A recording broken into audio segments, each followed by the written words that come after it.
Hello বন্ধুরা, আসসালামু আলাইকুম।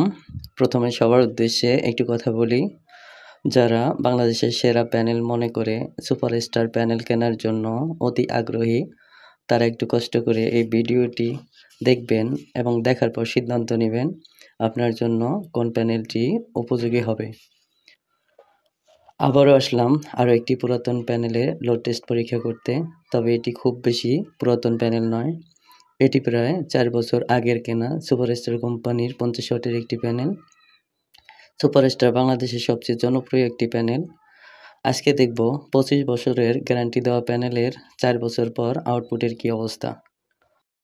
বন্ধুরা, ভিডিওতে এতক্ষণ ধরে যে প্যানেলটি দেখতে পাচ্ছেন, এটি সেই প্যানেল যার সম্পর্কে এতক্ষণ এত কথা বললাম।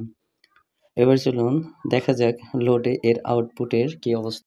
লোড টেস্ট করার আগে প্যানেলের ব্যাক সাইডে দেওয়া প্যানেলটির বিস্তারিত একটু দেখে নেই। প্যানেলটির উপরে দেওয়া আছে সুপারস্টার কোম্পানির লোগো। এখানে দেওয়া আছে, লেখা আছে সেলস জার্মানি বা German sales, model GSO 50 space 12P, maximum power 50 watt, maximum power current 2.91 ampere, maximum power volt 17.2 volt, short circuit current 3.22 ampere, open circuit volt 21.6 volt. প্যানেলটির ওয়েট মানে ওজন 4.8 কেজি। বন্ধুরা, লোড টেস্টের জন্য আমাদের কাছে কম চার্জের কোনো ব্যাটারি না থাকায় আমরা সরাসরি একটি স্ট্যান্ড ফ্যান ব্যবহার করেছি। আমাদের লোড মিটারে অ্যাম্পিয়ার দেখাচ্ছে 1.6 অ্যাম্পিয়ার।